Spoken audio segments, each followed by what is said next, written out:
నిజంగా రేవంత్ సారును మెచ్చుకోవాలనుల్లా. ఇంటి పెద్ద ఇంటిని ఎట్లా సదురుకొస్తాడో సారు కూడా రాష్ట్రాన్ని అట్లనే సదురుకొస్తున్నాడు. మనకేదైనా ఫీజు కట్టాలనుకోండి, మన అమ్మా నాయనలు ఏం చేస్తారు? అక్కడిని ఇక్కడిని పైసలు జమ్మేసి వాళ్ళు పండుగకు బట్టలు కొనుక్కొనుడు బంద్ చేసి పైసలు మనకిస్తారు. రేవంత్ సార్ కూడా జరంతా అసోని పనే చేస్తున్నాడు. కాకపోతే ఇంట్లో ఒక పెద్ద కిట్కున్నది. దావకానకు పోతే నొప్పి తెలవకుండా డాక్టర్ సూదేసినట్టే చేస్తున్నాడు రేవంత్ సారు. ఓట్ల ముంగట 2 లక్షల లోను మాఫీ చేస్తారని చెప్పిండు కదా. రేపటి సంధి ఈ కార్యం షురూ చేస్తారట. మంచిదేనాయే, లోను మాఫీ అవుతుందని అనుకుంటున్నారు కదా. కానీ అసలు ముచ్చట ఇక్కడనే ఉన్నది. కుండ మార్పిడి లగ్గమైన కాడ ఇటు పైసలు అటు పోయినా అటు పైసలు ఇటు వచ్చినా ఆలింట్లయేనాయే. ఇప్పుడు రేవంత్ సార్ కూడా అదే పని చేస్తున్నారు అన్నట్టు. మన పైసలతోనే మన లోను మాఫీ చేస్తున్నారు. అగో మా పైసలు ఎక్కడి అని పరేషాన్ కాకుండ్రి.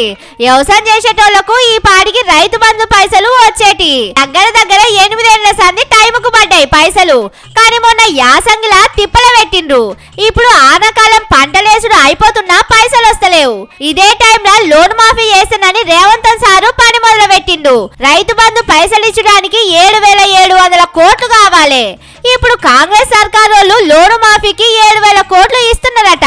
అంటే రైతు బంధు కింద ఇయ్యాల్సిన పైసలు ఆపి లోన్ మాఫీ పేరు మీద ఇస్తున్నారు అన్నట్టు.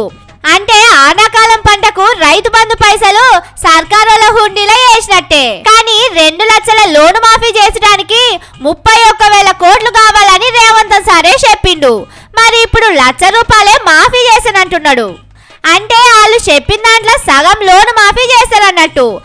అసొంటప్పుడు 7,000 కోట్లు ఎట్లా సాల్తాయి? తక్కువలో తక్కువ 15,000 కోట్లన్నా కావాలి. కానీ ఎటు మొదలు గాని 7,000 కోట్లు ఎందుకు ఇస్తున్నారనే డౌట్ మీకు కూడా వచ్చే ఉంటది. అసలు ముచ్చట ఏంటంటే 15 ఆగస్టుకు లోన్ మాఫీ పక్కా అని దేవుళ్ళందరి మీద రేవంత్ సారు ఒట్టు పెట్టిండు. కానీ అందరికి 2 లక్షల మాఫీ చేసేంత పైకం సర్కారుల తన లేదు. బయట లోన్లు కూడా దొరుకుతలేవట.